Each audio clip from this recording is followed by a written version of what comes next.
Yuk belanja di TS Mart. Dengan belanja di TS Mart, Anda turut berpartisipasi dalam dakwah yang diselenggarakan YTS.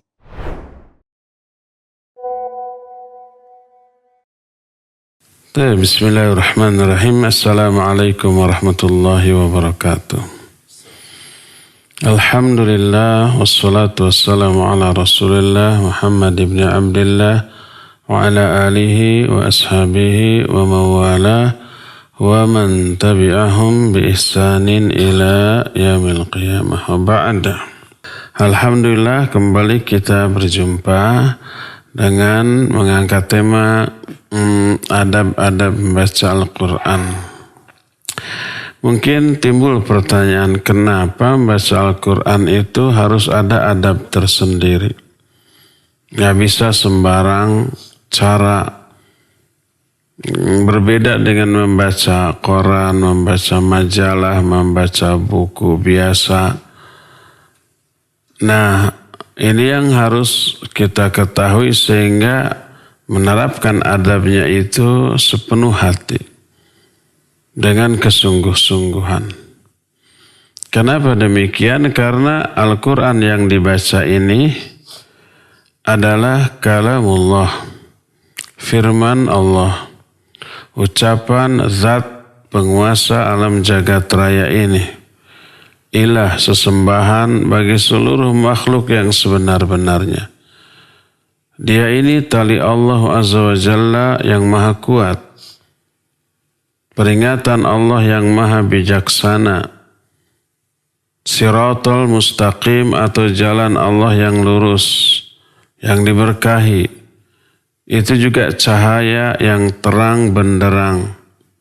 Allah Azza wa Jalla berbicara dengan Al-Quran ini secara hakiki dengan makna yang layak bagi kemuliaan dan keagungan Allah Azza wa Jalla yang Allah turunkan melalui semulia-mulia malaikatnya, yaitu Jibril alaihissalatu wassalam, diturunkan kepada semulia-mulia manusia, yaitu Nabi Muhammad SAW, dengan semulia-mulia, seagung-agung, seindah-indah bahasa, yaitu bahasa Arab.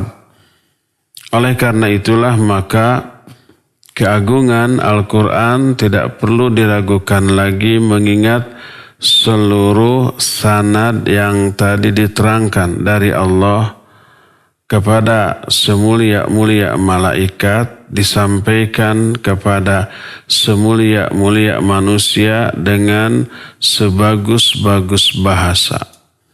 Oleh karena itu, keagungan Al-Quran kompleks, komplit dari segala segi.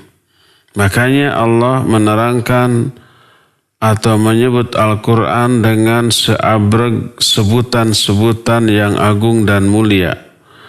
Allah berfirman, Syahrul Ramadan alladhi unzila fihi al-Quran hudal linnas wa bayyinatin minal huda wal furqan. Kata Allah, bulan Ramadan adalah bulan yang di dalamnya diturunkan Al-Quran. Diturunkan juga di semulia-mulia bulan, yaitu Ramadan, sebagai hudan, petunjuk bagi manusia, dan rincian yang detail tentang petunjuk tadi, dan Al-Furqan. 3 sifat ya dalam ayat ini: petunjuk, rincian tentang petunjuk itu, dan juga Al-Furqan. Al-Furqan artinya pembeda antara hak dan batil. Dalam Ali Imran ayat 58 Allah berfirman, "Dzalika natsluhu 'alaika minal ayati wa dzikril hakim." Demikianlah kami bacakan Al-Quran ini kepadamu, hai Muhammad, sebagai ayat-ayat atau tanda-tanda kekuasaan Allah dan peringatan yang mulia. Dalam ayat ini disebut 2. Al-Quran ini tanda kekuasaan Allah dan peringatan yang amat sangat bijaksana. Dalam surah An-Nisa 174 Allah juga memberikan sifat lain terhadap Al-Quran. Disebut dengan sebutan burhan. dan juga nur yang sangat terang benderang. Nur itu cahaya. Allah berfirman, ya ayuhan nas, qad ja'akum burhanum min rabbikum wa anzalna ilaikum nuran mubina. Hai manusia, sungguh telah datang kepada kalian burhan dari Rabbmu. Burhan itu informasi atau penjelasan atau keterangan. Wa anzalna ilaikum nuran mubina, dan telah kami turunkan kepada kalian Al-Quran ini sebagai cahaya yang amat sangat terang benderang. Cahaya bagi jalan kehidupan kita, bukan cahaya secara hakiki seperti cahaya matahari atau lampu, tapi secara maknawi cahaya bagi jalan kehidupan kita. Tapi fungsinya sama seperti cahaya itu menerangi. Kalau kita jalan di tengah kondisi yang terang benderang seperti di siang hari, maka semuanya nampak jelas mana yang lurus, mana yang belok, mana yang mulus, mana yang tidak rata, mana ada lubang, mana ada batu yang harus dihindari, mana yang aman untuk diinjak. Seperti itu kondisi ketika kita berjalan, berlari, berkendara di kondisi yang terang benderang. Tidak akan salah jalan, tidak akan terjerumus ke dalam lubang, tersandung kepada batu dan yang sejenisnya. Nah, dalam mengarungi kehidupan ini pun, ya, orang yang diterangi oleh cahaya Al-Quran jelas arah hidupnya kemana, tujuan hidupnya kemana, jalan hidupnya kemana, apa yang harus dilakukan, apa yang bahaya begitu jelas nampak harus dihindari, apa yang menguntungkan begitu jelas juga terlihat dan dilakoni. Seperti itulah ya, itu yang disebut dengan cahaya yang terang benderang. Demikian juga diterangkan di dalam ayat lain di dalam surah Al-Maidah ayat 15. Allah berfirman, "Qad ja'akum minallahi nurun wa kitabun mubin. Yahdi bihillahu man ittaba'a ridwanahu subulas salam." Sungguh telah datang kepada kalian dari Allah cahaya dan kitab yang jelas, yang gamblang. Jelas, gamblang, lengkap, ya, komplit, mengatur seluruh aspek kehidupan manusia. Allah memberi petunjuk dengan Al-Quran ini siapapun yang mengikuti keriduannya ke subulas salam. Subul jamak dari sabil, jalan-jalan keselamatan. Subul yang dimaksud jalan-jalan keselamatan yang banyak, bukan hanya satu dua. Maknanya adalah bentuk-bentuk ibadah, amal soleh itu beragam, tidak terhitung. Ada sholat, ada saum, ada zakat, ada haji, ada thalabul ilmi, ada infak dan sedekah, ada silaturahmi, ada berbuat kebaikan, ta'awun alal birri wa taqwa. Itu disebut subul. Bukan subulus salam di sini agama. Jalan keselamatan berarti jalan-jalan keselamatan itu agama-agama yang menuju keselamatan. Jadi tidak hanya Islam saja, tapi juga agama lain juga menuju kepada keselamatan, sebab semua agama mengajarkan kebaikan. Bukan begitu. Kata siapa? Semua agama mengajarkan kebaikan. Satu-satunya agama yang mengajarkan kebaikan hanyalah Islam. Selain Islam mengajarkan seburuk-buruk keburukan. Dan keburukan yang terburuk adalah syirik. Menyembah kepada selain Allah Azza wa Jalla. Apapun agamanya, yang disembahnya bukan Allah. Dan itu seburuk-buruk keburukan. Makanya kalau ada orang yang mengungkapkan semua agama sama, semua agama mengajarkan kebaikan, itu bohong besar. Agama lain mengajarkan seburuk-buruk keburukan, yaitu menyembah kepada selain Allah, menerapkan syariat selain syariat Allah Azza wa Jalla. Tidak ada lagi yang lebih buruk daripada itu, ya. Oleh karena itulah maka subulus salam yang dimaksud jalan-jalan keselamatan. Jalan-jalan ini berarti banyak, bukan banyaknya agama yang semuanya selamat dan benar, tapi maksudnya adalah banyaknya variasi amal, bentuk ibadah itu banyak, tapi masih dalam bingkai ajaran Islam, ya. Di dalam surah Yunus ayat 39, Allah Azza wa Jalla berfirman, "Wa ma kana hadzal Qur'anu ayyuftara min dunillah, walakin tasdiqal ladzi baina yadayhi wa tafsilal kitabi la raiba fihi min rabbil alamin." Al-Quran ini bukanlah sebuah kebohongan yang diada-adakan atas nama Allah, bukan karangan orang yang namanya Muhammad SAW, bukan. Tapi Al-Quran ini membenarkan apa, ya, kitab-kitab yang ada sebelumnya, Taurat, Zabur dan Injil, serta tafsil rincian dari kitab-kitab itu yang tidak perlu diragukan lagi kebenarannya, bersumber dari Rabbul Alamin. Dalam surah Yunus ayat 57, Al-Quran juga oleh Allah diterangkan beberapa fungsi, sekaligus fungsi ini menjadi nama lain bagi Al-Quran, yaitu syifa dan rahmat, ya, selain hudan. Syifa artinya obat, karena Al-Quran berfungsi sebagai obat, terutama obat jiwa, obat hati yang terjangkiti, terkontaminasi dengan berbagai macam penyakit hati, penyakit syirik, kufur, nifak, maksiat, penyakit syubhat dan juga syahwat yang berbahaya menggerogoti hati dan jiwa kita. Itu bisa disembuhkan dengan Al-Quranul Karim karena dia obat. Al-Quran menyatakan kitabun uhkimat ayatuh. Allah menyatakan dalam surah Yunus 57, ya ayyuhan nas qad ja'atkum mau'izatum mir rabbikum wa shifaa'un lima fis sudur wa hudaw wa rahmatul lil mu'minin. Kata Allah, hai manusia, sungguh telah datang kepada kalian pelajaran dari Rabb kalian, yaitu Al-Quran, berisi pelajaran. Wa shifa'un lima fis sudur, dan obat bagi seluruh penyakit hati. Wa hudaw wa rahmatul mu'minin, juga sebagai petunjuk dan rahmat bagi orang-orang mukmin. Jadi kita sudah mengenal beberapa sifat dari Al-Quran dari beberapa ayat tadi.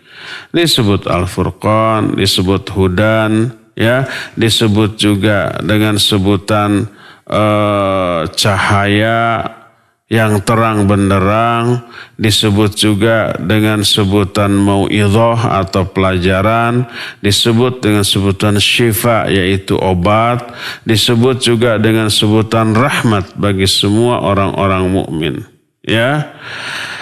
Makanya di dalam surah Hud ayat yang pertama Allah menyatakan kitabun uhkimat ayatuhu thumma fussilat min ladun hakimin khabir. Kata Allah, inilah kitab Al-Quran yang ayat-ayatnya begitu gamblang dan jelas, kemudian dirinci. Setelah gamblang, jelas, dirinci, tambah jelas, tambah terang benderang, tambah mudah difahami. Tapi selain yang tadi, Al-Quran juga memberikan banyak warning, wanti-wanti, peringatan. Jangan sampai terjerumus ke dalam hal yang madarat bagi kehidupan kita, dunia atau akhirat, lahir ataupun batin, kehidupan individu ataupun kolektif. Sebab salah langkah bisa berbahaya. Nah, yang bahaya Langkah-langkah yang salah, yang keliru ini diperingatkan oleh Allah di dalam Al-Quran. Makanya Al-Quran juga disebut dengan sebutan Az-Zikr. Az-Zikr itu peringatan. Allah menyatakan inna nahnu nazzalna dzikra, inna nahnu nazzalna dzikra wa inna lahu lahafizun. Sesungguhnya kami telah menurunkan Az-Zikr, peringatan. Peringatan di sini maksudnya adalah Al-Quran. Wa inna lahu lahafizun, dan kami pasti akan memelihara, menjaga, memproteksi keaslian dan validitas dari Al-Quranul Karim tersebut. Ya. Terus selain itu Al-Quran juga oleh Allah Azza wa Jalla disebut jangan sampai kalian itu berpaling dari Al-Quran, kemudian lebih fokus kepada kesenangan dunia, seperti yang dilakukan oleh orang-orang yang kafir atau orang-orang yang lalai. Ada di kalangan kaum muslimin ngakunya muslim tapi lalai dari akhirat. Kalau tahu ingat hanya sebagian kecil waktu dan potensinya untuk akhirat, sebagian besarnya untuk dunia. Allah berfirman di dalam Al-Quranul Karim dalam surah Al-Hijr 87-88. Kata Allah, وَلَقَدْ آتَيْنَاكَ سَبْعًا مِنَ الْمَثَانِي وَالْقُرْآنَ الْعَظِيمِ لَا تَمُودَنَّ عَيْنَيْكَ إِلَى مَا مَتَّعْنَا بِهِ أَزْوَاجًا مِنْهُمْ وَلَا تَحْزَنْ عَلَيْهِمْ وَاحْفِظْ جَنَاحَكَ لِلْمُؤْمِنِينَ. Kata Allah, sungguh kami telah berikan kepada engkau, hai Muhammad, 7 ayat yang diulang-ulang dan Al-Quranul Karim. Yang dimaksud 7 ayat yang diulang-ulang ini Al-Fatihah. Jumlahnya 7 ayat. Diulang-ulang karena minimal nih dalam sehari semalam setiap muslim wajib mengulang bacaan Al-Fatihah ini 17 kali. Kalau dia mukim, tidak safar. Kalau safar kan yang 4 dikosor menjadi 2, ya. Tapi yang mukim 17 kali minimal itu dalam sholat fardu atau wajib. Dengan sholat sunat lebih lagi. Makanya disebut dengan as-sab'ul mathani. 7 ayat yang diulang-ulang. Kami berikan kepada engkau, ya Muhammad, 7 ayat yang diulang-ulang dan Al-Quranul Karim. Padahal 7 ayat yang diulang-ulang termasuk bagian dari Al-Quranul Karim. Kenapa disebut secara spesifik padahal padahal akan disebutkan setelahnya dengan sebutan yang umum yaitu Al-Quranul Karim. Menunjukkan bahwa 7 ayat yang diulang-ulang ini spesial. Lebih utama dibanding surah atau ayat-ayat yang lainnya. Maka la tamudanna ainaika ila ma mata'na bihi azwaja minhum. Janganlah kamu memfokuskan kedua matamu kepada kesenangan atau kesenangan dunia yang kami berikan kepada beberapa kelompok dari kalangan manusia. Allah memberikan kesenangan dunia kepada orang-orang kafir, kepada orang-orang yang fasik, yang zalim, yang munafik, yang jahat, ahli maksiat. Allah berikan. Karena memang kesenangan mereka itu di dunia, surga mereka itu di dunia. Orang-orang mukmin mah surganya nanti di akhirat. Sekarang ini orang-orang mukmin harus tunduk patuh kepada aturan Allah, tapi nggak lama kok, sementara. Tidak akan sementerus, cuma sementahun. Makanya dalam hadis sahih riwayat Imam Muslim, Nabi SAW bersabda, "Ad-dunya sijnul mu'min wa jannatul kafir." Dunia ini penjara bagi orang-orang yang beriman. Tapi surga bagi orang-orang kafir. Surganya mereka ya di sini di dunia. Senangnya itu di sini di dunia. Tapi kesenangan yang nisbi, yang semu, yang relatif, yang sementara. Pasti suatu saat mati. Sehebat apapun orang kafir tersebut. Nggak ada yang abadi. Boleh dikatakan untuk zaman sekarang nggak ada yang 100 tahun usianya. Kecuali 1-2 orang. Kalau toh panjang usianya di atas 60 tahun mah nggak nikmat lagi loh hidup itu. Kekayaan melimpah, makanan nggak bisa sembarangan. Harus diatur takarannya, jenisnya ya. Di atas 60 tahun mah atau sudah banyak menabung berbagai macam simpanan di dalam tubuhnya, gula bertumpuknya. Gaji juga gede, banyak dalam tubuh, maksud gaji terlemak. Gitu ya. Kolesterol juga tinggi, kolesterol yang jahat lagi ya. Urat terlalu keasaman, di asam urat gitu ya. Tensi juga tinggi, darahnya tinggi, kolesterol tinggi, kadar gula dalam darah juga tinggi ya. Terus asam urat juga tinggi di atas 10, kolesterol juga tinggi sampai 250 sampai 300. Gula juga begitu tinggi ya.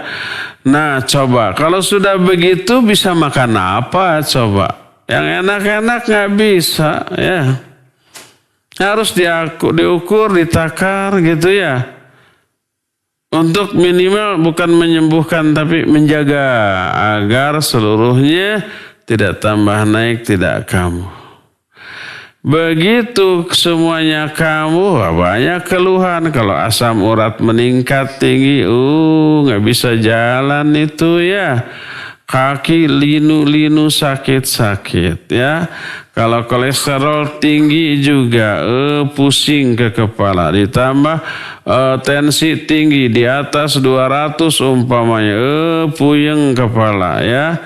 Terus apalagi kadar gula dalam darah naik tinggi, keluhannya macam-macam.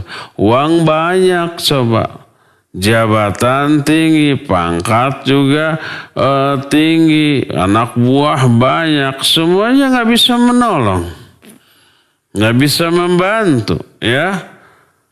Jadi kesenangan di dunia semu, kesenangannya terbatas dan mempunyai banyak keluhan, ada sakitnya, ya, ada menderitanya, banyak uang, banyak makan, tapi harus berlapar-lapar. Bapak, ini kalau mau diperiksa darah harus puasa dulu sekian belas jam. Lapar, pengen ini, pengen itu, nggak bisa. Haus gitu. Kalau minum air putih boleh ya? Mau diperiksa darah boleh ya? Nah, air putih unggul tuh. Surga bagi orang-orang kafir di dunia ini, penjara bagi orang-orang mukmin, ya. Jadi kata Allah, la tamudanna 'ainaika ila ma mata'na bihi azwaja minhum wa la tahzan 'alaihim. Jadi jangan kau fokuskan kedua matamu kepada kesenangan yang kami berikan kepada sekelompok orang di kalangan manusia. Wala tahzan alim. Jangan kamu sedih atas mereka. Kenapa ya orang tuh durhaka, kafir ya, jahat tapi senang, uang melimpah banyak, kekuasaan tinggi, jabatan tinggi, atau nggak punya jabatan apa-apa tapi dengan uang bisa mengatur semuanya, kelihatan senang. Tapi sedangkan kita tukang ibadah, tukang taat kepada Allah dan Rasulnya, kok gini-gini aja, nggak perlu sedih. Mereka sementara dan dibalik ya kesenangan yang secara zahir seperti seolah-olah menyenangkan, mereka stres, depresi. Apa dikira banyak orang banyak uang itu nggak banyak pikiran? Lebih banyak pikiran, mikir perusahaan itu gimana agar tidak bangkrut. Perusahaan ini bagaimana agar memberikan keuntungan. Perusahaan yang itu bagaimana agar bisa bertahan di dalam suasana atau situasi seperti ini. Dah liar tuh ya. Mikir ini, mikir itu, ngontrol ini, ngontrol itu dan seterusnya. Ada umpamanya, harga saham perusahaan yang ini anjlok. Saya stres. Padahal uangnya masih triliunan. Jadi tidak menjamin banyaknya uang, tingginya jabatan, tingginya pangkat, tingginya kekuasaan itu memberikan kesenangan. Stres loh ya. Banyak masalah yang harus ditangani. Kalau nggak ditangani, ya dia diprotes banyak orang, ya. Wala tahzan alim. Nggak perlu kamu sedih melihat mereka, ya. Oleh karena itulah maka Allah Azza wa Jalla mengajak manusia lebih fokus. Ini nih Al-Quran. Ini nih 7 ayat yang dibaca berulang-ulang. Dalam surah An-Nahl ayat 89 Allah berfirman wa nazzalna 'alaikal kitaba tibyanan likulli syai' wa hudaw wa rahmah wa busyra lil mu'minin. Dan kami telah turunkan kepada engkau hai Muhammad kitab, maksudnya Al-Quran. Al-Quran ini menjelaskan segala sesuatu, juga sebagai petunjuk, rahmat dan kabar gembira bagi orang-orang Muslim. Quran ini kabar gembira. Kenapa? Karena di dalamnya banyak informasi yang mengembirakan bagi orang yang taat. Maka penderitaan yang Allah berikan kepada orang yang taat itu menggembirakan mereka. Secara fisik menderita, secara psikis bahagia. Bagaimana orang mukmin bisa bahagia di tengah pandemi, di tengah wabah, di tengah musibah, di tengah berbagai macam penderitaan? Karena orang mukmin meyakini penderitaan itu menguntungkan. Lebih banyak keuntungannya daripada kerugiannya. Kerugiannya cuma satu, menderita. Udah aja. Apa keuntungannya? Banyak. Penderitaan itu menggugurkan dosa. Penderitaan itu mengundang kesabaran, dan sabar itu mengundang pahala yang tak terbatas. Penderitaan itu menyebabkan doa kita dikabul oleh Allah Azza wa Jalla. Penderitaan itu menyebabkan naiknya tingkat derajat kemuliaan kita di mata Allah Azza wa Jalla. Penderitaan itu menempa mental kita sekaligus juga fisik kita untuk terbiasa menghadapi berbagai macam problematika. Banyak keuntungannya. Makanya di tengah musibah mereka tersenyum. Tetap punya harapan bahwa musibah ini menguntungkan dia untuk kehidupan setelahnya, apalagi di akhirat nanti. Taubahnya seperti olahragawan gitu ya. Tukang nge-gym, Jimmer namanya apa? Tukang nge-gym teh. Datu selama olahraga nge-gym nanti menderita mereka tanya. Coba lihat ekspresinya. Sampai tiba bergeg, tiba perekat ketika ngangkat uan. Sampai bengok itu bibirnya itu ya. Kemudian ngos-ngosan nafasnya, ya, keringatnya bercucuran, ya, uratnya rantang itu apa menegang, 1, 2, 3 sampai 20, ngos-ngosan dulu, menderita nggak? Itu menderita. Tapi kenapa mereka bisa tersenyum? Senang besoknya balik lagi, ya harus bayar mahal itu, harus beli perlengkapan. Membuang waktu sejam atau 2 jam, ya. Keringatnya bercucuran. Terus nafasnya ngos-ngosan, ya. Apa yang terjadi? Penderitaannya tidak hanya selama itu, setelah pulang ke rumah malamnya masih menderita. Pegal-pegal atau ini tehnya. Kamu yang awal-awal mah, apalagi yang awal-awal mah serba sakit, bergerak aja sakit, pegal-pegal. Dah besoknya tidak kapok atau datang lagi, bayar lagi, tiba bergeg lagi. Kenapa mereka bisa begitu? Menikmati, enjoy walau harus bayar.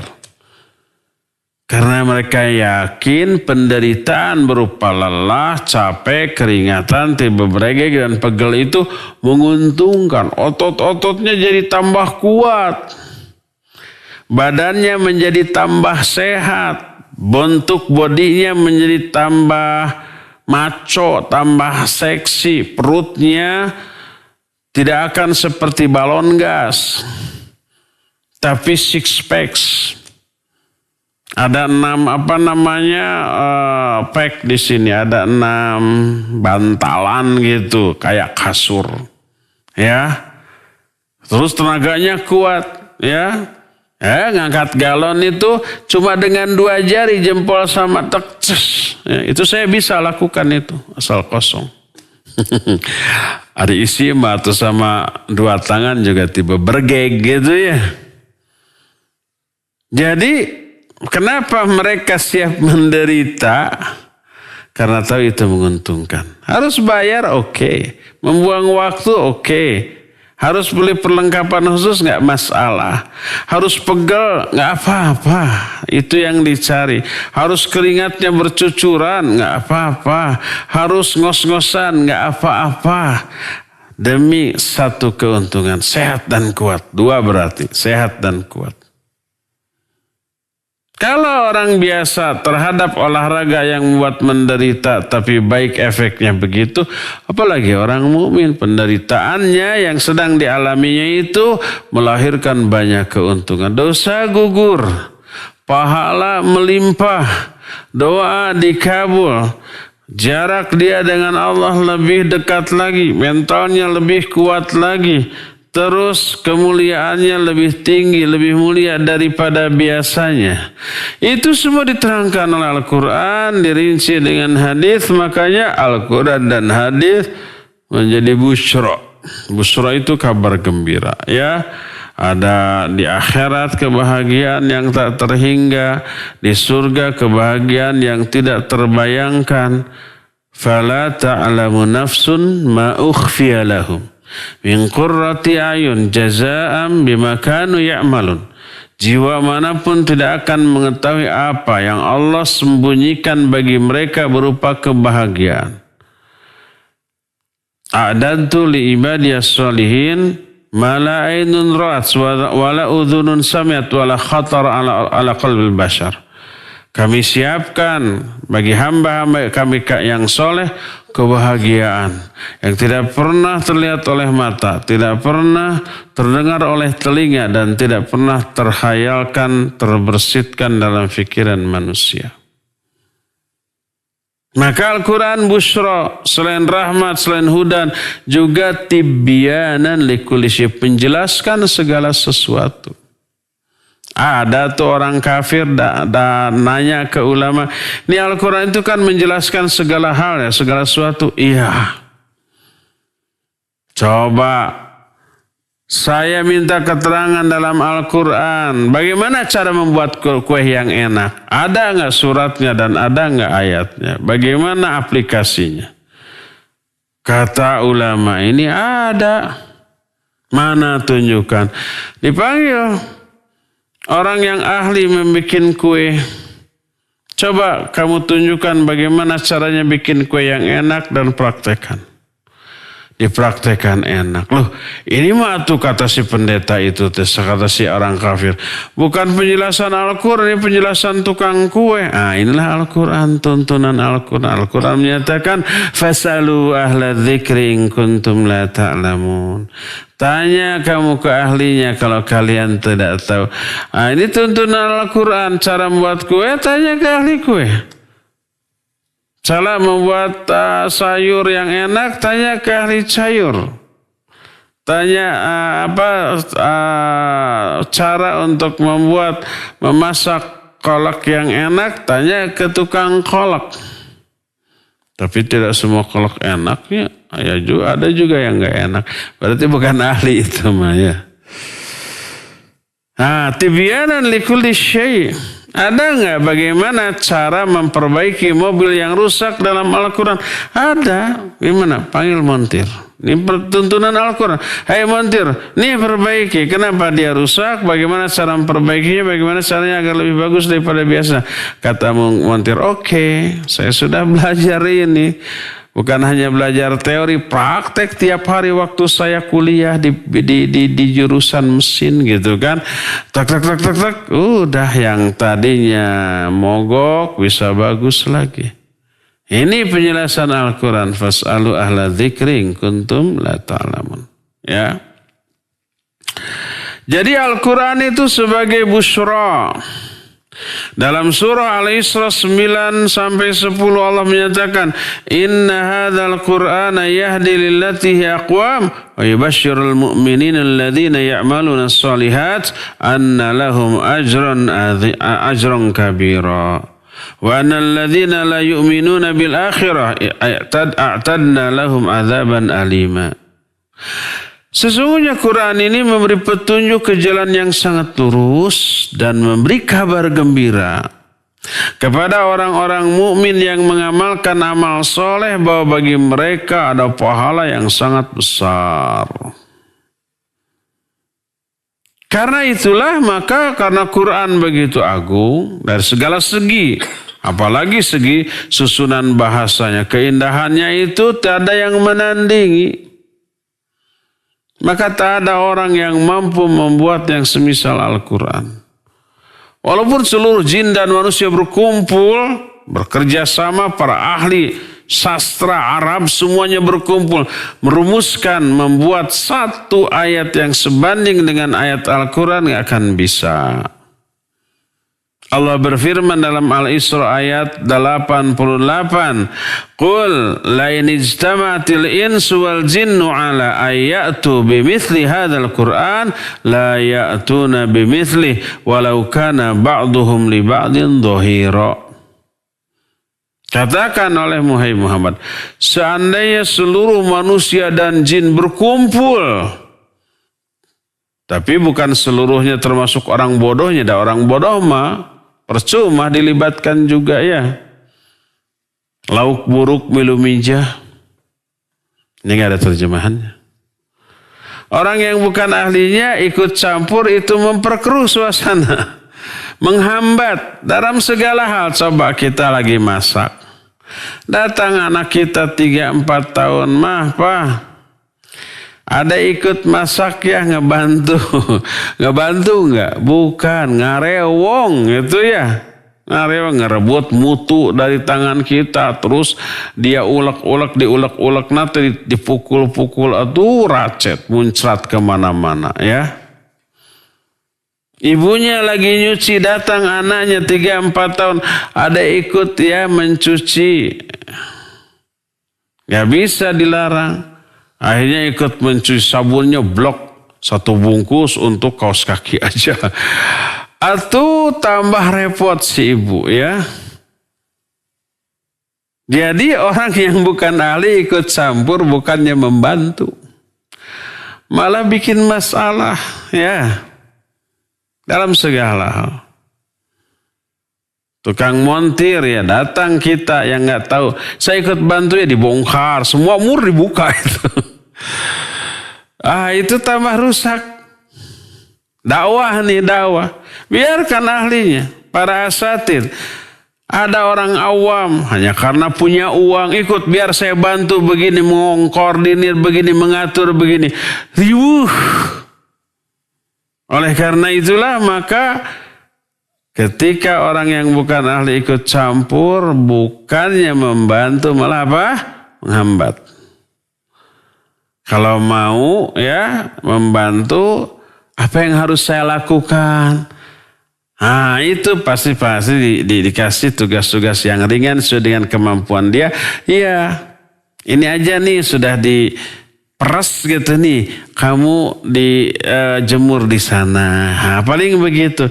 Ini ember-ember yang sudah nih dikepinggirkan. Paling begitu. Mengikuti instruksi orang yang ahlinya. Ada ikhwan akhwat juga umpama yang awam ikut campur dalam mengatur dakwah jadi liur. Orang awam mengatur aktivitas ustad ini ustad itu, ya bertemu saya ngatur jadi liur jadi nata ya. Jangan ngatur karena bukan ahlinya ya. Kalau mau terlibat, ikuti instruksi orang yang lebih berilmu tentang hal itu. Jadi seandainya jin dan manusia berkumpul, maksudnya para ahlinya, ahli sastranya, sastra Arab, berkumpul untuk membuat ayat yang semisal Al-Quran ini, mereka tidak akan mampu membuatnya sekalipun satu sama lain saling mendukung dan bekerja sama. Karena Al-Quran ini wahyu, bikinan Allah Rabbul Alamin yang kekuasaannya tak terbatas. Terus kita ingin membuat karya yang semisal dengan itu nggak akan bisa. Nah, Al-Quran ini diturunkan demi kemaslahatan bukan kemadaratan, demi keselamatan bukan kebinasaan. Orang yang mengamalkan Al-Quran jadi menderita, jadi dihina banyak orang, dipojokkan oleh banyak orang, ditentang, dimusuhi oleh banyak orang. Sekalipun akhlak manusia yang bawa Quran itu terbaik. Para nabi itu manusia dengan sebaik-baik akhlak di setiap zamannya. Tapi tetap lebih banyak yang menentang dan memusuhinya. Bukan karena keburukan akhlak. Akhlaknya nggak buruk, paling mulia. Ya. Tapi karena Al-Quran yang didakwahkannya atau wahyu Allah yang didakwahkannya. Dan ini akan teralami oleh setiap orang yang melanjutkan perjuangan para nabi, para da'i, para ustadz. Ada nggak yang memusuhi dan membenci? Banyak. Bukan karena akhlaknya, mungkin akhlak para da'i, para ustadz baik-baik, menyenangkan. Tapi karena dakwahnya. Karena menyampaikan kebenaran yang banyak orang tersinggung karenanya. Al-Quran menyatakan dalam surah Toha ayat 2 sampai 4, "Ma anzalna 'alaikal Qur'ana litashqa illa tadhkiratan liman yakhsha tanzila mimman khalaqal arda was samawatil ula." Tidaklah aku turunkan Al-Quran kepadamu agar kamu binasa, bukan. Kecuali sebagai peringatan bagi orang-orang yang merasa takut terhadap murka dan azab Allah. Diturunkan dari zat yang maha menciptakan langit dan bumi. Bumi dan langit yang tinggi. Ya, bayangkan Al-Quran dengan sifat-sifat itu tuh menunjukkan bahwa Al-Quran berbeda dengan bacaan-bacaan lain. Makanya cara membacanya juga berbeda. Ada adab yang harus diperhatikan. Inilah yang membedakan baca Quran dengan baca buku, koran, majalah atau buku-buku lain, bacaan lain. Ya. Nah, sekarang adab-adab apa saja yang harus diperhatikan ketika membaca Al-Quran. Ini kita akan bahas besok aja ya. Waktunya sekarang sudah habis untuk menjelaskan. Sisa waktu yang ada tinggal untuk bertanya jawab kepada Cepi Septina. Dipersilakan untuk memandu tanya jawab dengan pendengar dan pemirsa. Wassallallahu ala nabiyina Muhammadin wa ala alihi wasallam. Mangga. Syukran Ustaz atas pemaparan materi di pagi hari ini tentang adab-adab Al-Quran yang insya Allah jadi bagian pertama. Dan kita sudah menyimak alasan-alasan kenapa membaca Al-Quran perlu adab-adab khusus. Dan ikhwati man azani Allah wa iyyakum, bagi para pendengar dan pemirsa dimanapun antum berada, silakan yang akan bertanya langsung kepada Ustadz. Kami menerima di line telepon di nomor 02286862637. Alhamdulillah sudah ada yang penelpon yang masuk, ya silakan. Assalamualaikum warahmatullahi wabarakatuh. Waalaikumsalam warahmatullahi wabarakatuh. Dengan Bapak siapa di mana? Pak Ustadz, apa kabar Pak Ustadz? Alhamdulillah baik Pak. Dari siapa di mana? Ini dari Pak Hasbi di Tanjung Raja, Lampung Utara. Oh, Lampung Utara. Silakan Pak. Ini mau bertanya tentang memasukkan telunjuk jari ke hidung dan ke telinga waktu berpuasa. Boleh apa enggak Pak Ustadz? Mohon pencerahannya. Semoga Pak Ustadz dan Kang Sepi dan kita semua dirahmati Allah Subhanahu wa taala. Amin ya rabbal alamin. Assalamualaikum warahmatullahi wabarakatuh. Waalaikumsalam warahmatullahi wabarakatuh. Pak Fandi, di Lampung Utara ya. Barakallahu fik. Tentang hukum-hukum fikih yang berkaitan dengan saum belum kita bahas. Nanti kita bahas setelah beres bahasan Al-Quran ini ya. Apa sih yang membatalkan saum? Banyak, beberapa. Apakah memasukkan jari ke hidung gini ngorong? Ke telinga juga gitu ya. Membatalkan saum apa tidak? Tidak batal. Tidak ada hubungannya dengan batal ya. Karena apa? Karena tidak berfungsi seperti fungsi makan atau minum. Kalau ada sesuatu yang masuk melalui tenggorokan, apapun bentuknya, cair atau padat gitu ya, atau gas seperti rokok gitu, ya itu batal. Tapi kalau memasukkan jari ke hidung ya, tidak batal, kecuali kalau jarinya terus masuk ke tenggorokan. Apalagi umpamanya telinga. Boleh nggak ngorek kuping pakai cotton buds? Nggak boleh menurut kesehatan.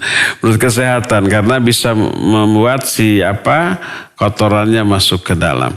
Tapi tidak membatalkan saum. Batal dari sisi apa? Apakah setelah dikorek kuping jadi kenyang? Tidak. Apakah yang lemas setelah dikorek kuping menjadi sehat, menjadi kuat? Hilang lapar, hilang haus, hilang lemes? Tidak. Tidak menggantikan fungsi minum ataupun makan. Dan tidak ada sesuatu pun yang masuk melalui tenggorokan dengan cara masukkan hidung, masukkan tangan baik ke hidung ataupun ke telinga. Jadi tidak termasuk yang membatalkan. Silakan masukkan sesering mungkin kalau mau ya. Wallahu a'lam. Silakan. Syukran Ustaz atas jawabannya. Kita kembali mengangkat penanya melalui line telepon. Halo. Silakan, sudah masuk. Halo, assalamualaikum. Waalaikumsalam warahmatullahi wabarakatuh. Dengan Ibu siapa di mana? Dengan Ibu Isi Lilin, Pak Ustaz. Silakan. Silakan Ibu. Ini mau bertanya tentang sholat Isra. Kan sekarang ini boleh dikerjakan di rumah. Apakah bagi perempuan yang belum pernah melakukannya karena waktu-waktu normal harus di masjid, Pak Ustaz? Boleh juga melaksanakannya di rumah untuk kondisi sekarang ini. Itu aja. Ya. Assalamualaikum warahmatullahi wabarakatuh. Waalaikumsalam warahmatullahi wabarakatuh. Ya. Pada asalnya syarat-syarat dibolehkannya salat isyraq itu ada 3. Pertama, salat berjamaah dengan imam. Kedua, otomatis di masjid. Yang ketiganya berzikir sampai matahari terbit. Karena demikianlah bunyi hadisnya. Siapa orang yang salat subuh berjamaah dengan imam, kemudian dia berzikir sampai matahari terbit, kemudian dia salat 2 rakaat, maka bagi dia akan peroleh pahala haji dan umrah secara sempurna. Jadi pertama berjamaah dengan imam. Yang kedua otomatis di masjid. Yang ketiganya adalah berzikir. Satu di antara ketiga ini tidak dilakukan, maka gugurlah salat isyraq pada diri. Ini kalau lihat hadis itu. Cuma ada riwayat lain yang menjelaskan bila ada uzur boleh dilakukan di rumah, dan ini dilakukan oleh sahabat. Seperti Abdullah bin Mas'ud radhiyallahu anhu. Beliau suatu saat sedang berzikir di rumahnya ba'da subuh, tentu saja setelah pulang dari masjid. Ya, kemudian ada tamu. Kemudian dipersilakan dan disuruh menunggu sampai isyraq, sampai syuruk. Setelah syuruk dikabarkan oleh pembantunya, lalu beliau sholat 2 rakaat, setelah itu barulah menemui tamunya. Dan ini menunjukkan kebolehannya, ya. Kebolehan melakukan sholat isyraq di rumah asal melakukan zikir dari mulai ba'da sholat subuh sampai matahari terbit. Wallahu a'lam. Ya, syukran Ustaz atas jawabannya, dan kita beralih ke penanya melalui SMS atau WhatsApp terlebih dahulu. Dari Abu Taufik di Parongpong, Ustaz, mohon nasihatnya mengenai bacaan Quran dalam sholat. Apakah boleh membaca surat Al-Quran setelah Al-Fatihah, yaitu surat yang sama pada rakaat 1 atau 2? Kemudian apakah kita membaca surat Quran pada rakaat ke-1 dan ke-2 harus berurutan suratnya? Syukron wa jazakallahu khairan, Ustaz. Silakan. Iya, afwan wa jazakallahu khairan, Abu Taufik di Parongpong Lembang ya. Parongpong itu Lembang apa Cimahi? Cimahi. Ya? KBB nya. KBB.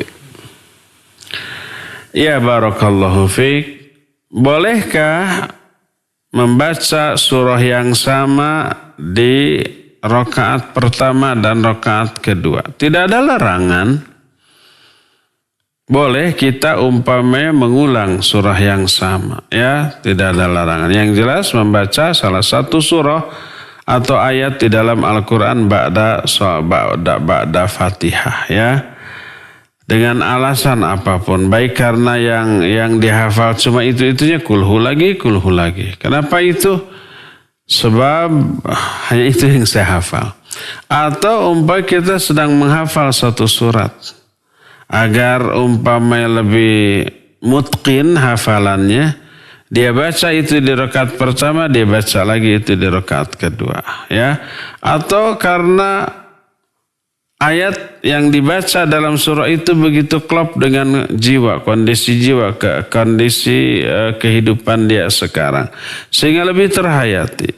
Boleh dia baca di rakaat pertama itu dan kedua juga itu juga, ya, nggak masalah. Kedua, apakah harus berurutan? Lebih utama berurutan, tapi tidak wajib, karena Nabi SAW pun pernah membaca 3 surat dalam satu rakaat dengan urutan yang tidak ngurut. Beliau dalam satu rakaat, dalam salat tahajud atau salat qiyamul lail, di rakaat pertama membaca Al-Baqarah, An-Nisa, lalu Ali Imran. Kalau dalam mushaf Al-Quran urutannya apa?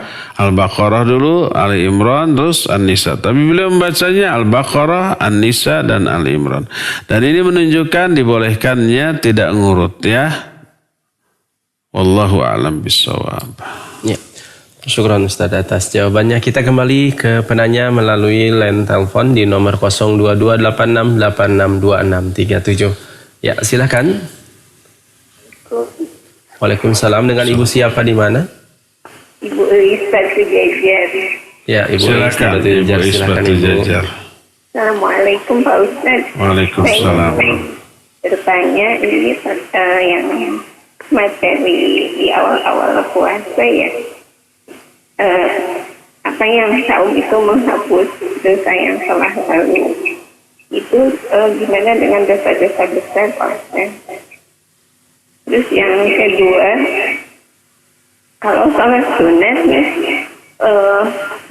udah 2 rakaat, terus malah berdiri lagi pas udah selesai Fatihah baru ingat gitu bahwa itu rakaat ketiga. Itu apa yang harus saya lakukan? Dilanjutkan aja terus sujud sahwi atau dibatalkan aja? Terima kasih, jazakallahu khairan. Iya. Wa jazakillahu khairan. Ibu Ais di Batu Jajar. Ais Nani gitu? Bukan. Ini sepertinya teman saya waktu dulu. Masya Allah. Alhamdulillah. Teman kenal ininya, kenal suaranya. Masya Allah. Orang Jalantir insya Allah. Iya, barakallahu fiik Ibu Ais di Jalantir, di Batu Jajar. Di Jajar. Pertanyaannya tadi lupa saya. Apa Tom? Salat. Oh ya, salat 2 rakaat tapi kelupaan ya. Jadi setelah rakaat kedua harusnya tahiyat, dia langsung berdiri lagi. Apa yang harus dilakukan? Pertama, baik salat fardu ataupun salat sunnat tidak ada bedanya. Sama dengan sholat subuh umpamanya. Sholat subuh harusnya 2 rakaat. Setelah 2 rakaat harusnya tahiyat akhir ya. Malah berdiri lagi. Setelah membaca Al-Fatihah kemudian apa? Ingat bahwa itu rakaat ketiga, atau ada yang mengingatkan.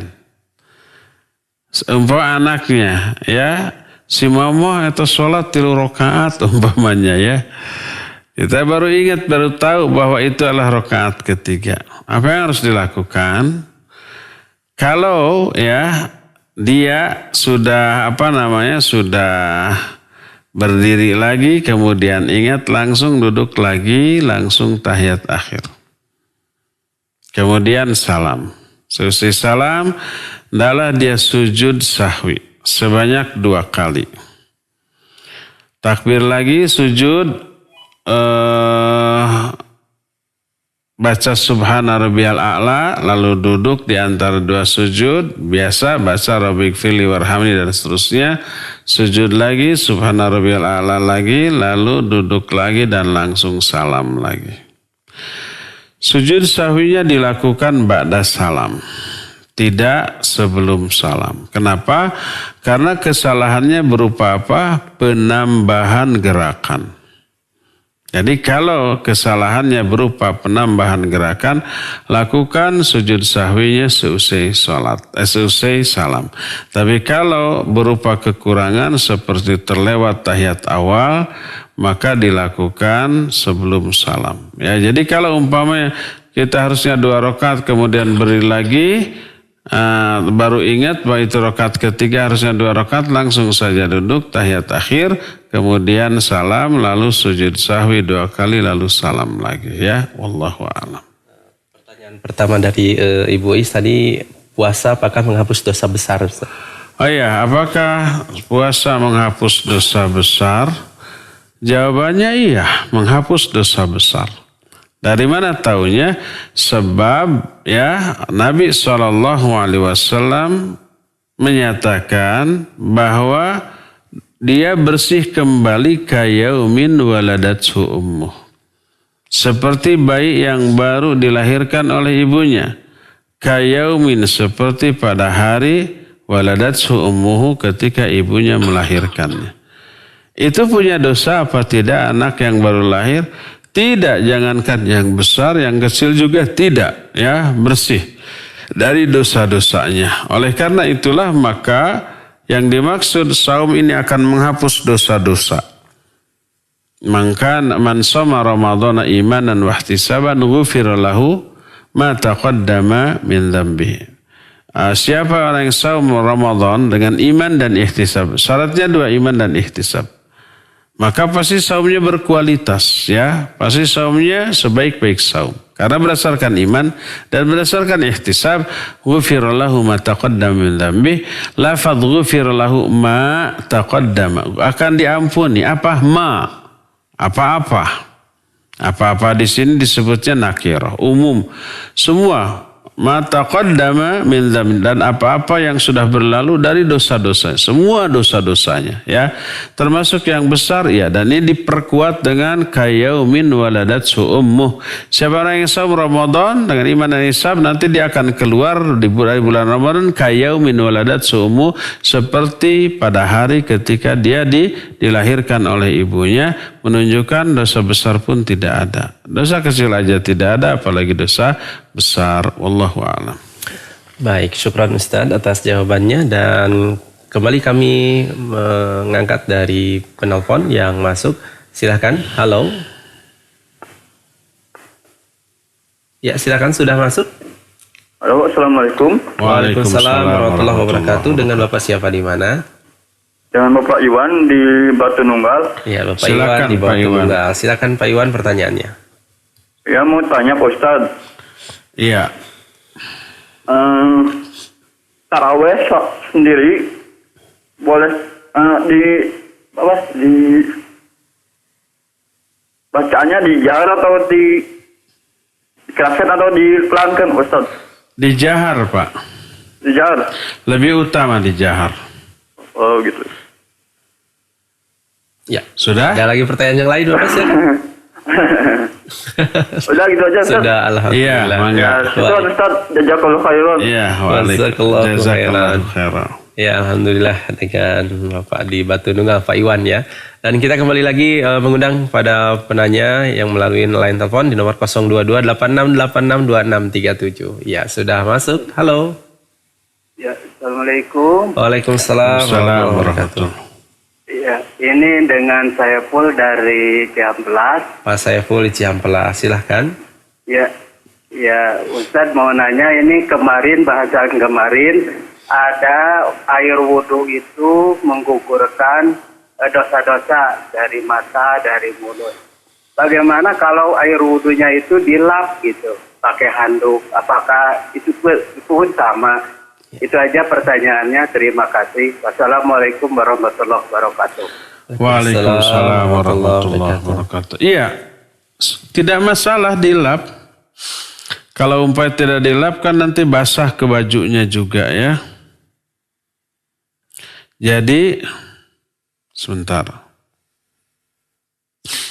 Mau bersin nggak jadi? Iya.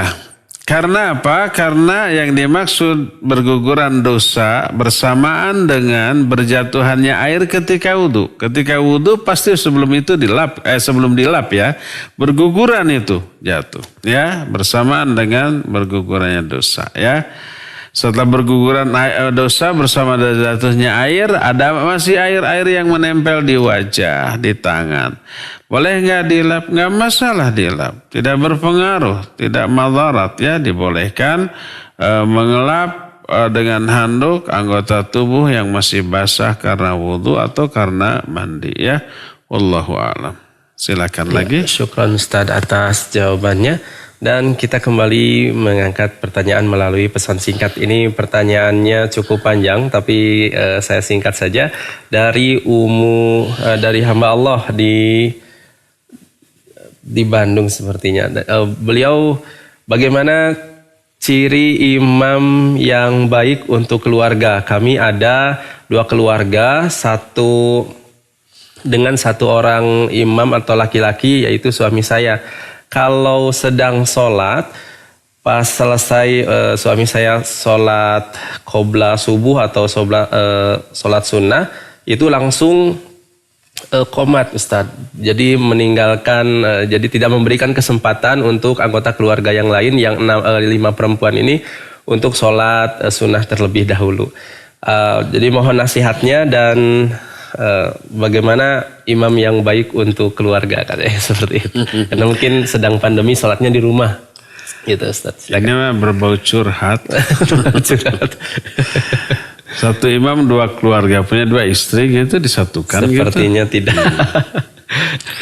Iya, barakallahu fiik. Kalau memang tergantung, kalau suaminya itu terburu-buru, selesai sholat subuh dia ada kewajiban, mungkin kerja, atau mungkin suami itu ustaz selesai sholat subuh dia harus ngisi. Ya, makanya tidak bisa berlama-lama. Maka antisipasinya bukan protes ke imam, tapi setiap anggota keluarga yang harus bersiap sejak dini.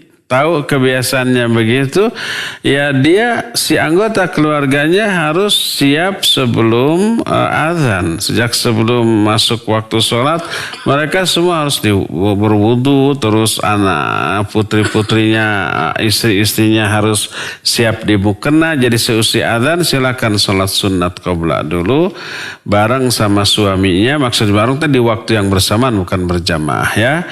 Begitu selesai langsung qomat ya, seperti itu. Nah, jangan sampai tahu begitu tapi lengle talangke hararese kudu diteke ya. Jangan sampai seperti itu. Tapi kan namanya ibu-ibu harus beres-beres dulu habis sahur. Tunda dulu beres-beresnya seusai sholat. Sholat dulu, seusai sholat silakan. Lanjutkan lagi aktivitas yang lainnya. Kan esok siangnya mungkin seharian ibu-ibu hanya di rumah, tidak akan kemana-mana ya. Jadi bisa dibereskannya, dikerjakannya seusai melakukan sholat berjamaah ya. Nah, kedua, kalau umpamanya suami itu sebenarnya relax saja, seusai sholat subuh nggak ada apa-apa ya. Ya lapornya jangan ke saya, bilangnya jangan ke saya, bilang ke suaminya, Pak tunggu dulu lah, jangan terburu-buru, kita juga mau sholat sunat gitu ya. Kalau ke saya percuma. nggak ada manfaatnya ya. Bilang ke suaminya, bilang ke si imam, kasih kami waktu 10 menit, 15 menit ya. Karena tadi harus beres-beres dulu, terus di airnya ngantri juga gitu ya. Dan ngantrinya itu karena mau BAK atau BAB yang itu tidak bisa diatur sama kita ya. Kita sudah wudhu dari sebelum subuh, tapi ternyata pas sedang azan kebelet nih ingin ke WC lagi. Mungkin saja begitu, ya mungkin ya. Sehingga keterlambatan para jamaah ini tidak bisa dihindarkan karena situasi, karena kondisi ya. WC cuma satu, yang antri banyak, sangat mungkin itu terjadi. Bilang baik-baik ke imam. Imam, mohon tunggu, kami juga mau sholat sunnah dulu ya. Kemudian sholat sunnah. Nah kalau kata saya nggak bisa, saya habis subuh harus langsung bekerja, harus langsung ada kewajiban, harus ngisi pengajian umpamanya ya. Dan ibu-ibu itu tidak bisa pasti terlambat karena situasi, maka boleh sholat sunnatnya dilakukan ba'da subuh. Bukankah nggak ada larangan? Ya, boleh diundurkan nanti setelah syuruk ya. Menurut mayoritas ulama untuk menghindar itu boleh juga kalau tidak memungkinkan habis sholat subuh karena ada uzur, karena ada sebab ya. Jadi waktu terlarang untuk sholat, tidak boleh melakukan sholat kecuali kalau ada sebab. Sebabnya salah satunya tadi tidak sempat untuk melakukan qabla subuh. Wallahu a'lam bishawab. Silakan. Syukran Ustaz. Sedikit tambahan Ustaz, pertanyaannya apa?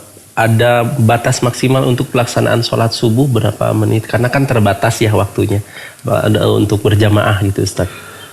Ya sebelum habis waktunya aja, sebelum matahari terbit, asal ada asalnya. Jangan sengaja ditelat-telatkan ya. Karena kelalaian ya, karena kelalaian. Pokoknya sebelum matahari terbit masih bisa. Syukran Ustaz atas jawabannya. Kita kembali mengangkat pertanyaan melalui line telepon di nomor 022-8686-2637. Ya silakan, sudah masuk. Waalaikumsalam. Dengan Ibu siapa di mana? Ibu Siti dari Bandung. Ibu Siti di Bandung. Pertanyaannya Ibu silakan. Mau menanyakan Ustaz, kalau kita mau zakat mahal, sedangkan uang masih dipinjam orang lain, apakah itu dizakati tidak? Uangnya masih di orang lain? Iya. Tidak bisa diambil? Belum, masih dipinjam. Oh, masih dipinjam. Iya. Sudah Bu? Itu saja Ibu pertanyaannya. Ya, makasih. Jazakallah khairan. Iya, wa jazakallahu khairan. Iya, harta yang wajib dizakati adalah harta yang sudah ada di tangan, ya. Adapun yang belum ada di tangan, baik orang yang mau bayar hutang, ya, belum sampai, ataupun umpamanya kita menjual suatu barang. Tapi orang itu belum bisa membayar sekarang. Maka itu tidaklah terhitung sebagai uang yang wajib dizakati ya. Tunggu sampai uang itu sampai di tangan, setelah itu silakan dibagi. Kalau tidak begitu ya apa yang akan kita berikan gitu ya. Apa yang kita akan bagikan. Setelah ada di tangan barulah dihitung kemudian dibagikan kepada para mustahiq ya. Wallahu a'lam. Ya, syukron Ustaz atas silakan jawabannya. Lagi. Ke penanya selanjutnya di line telepon 022-8686-2637. Ya, silakan. Ya, silakan. Assalamualaikum. Waalaikumsalam warahmatullahi wabarakatuh. Dengan Ibu siapa di mana?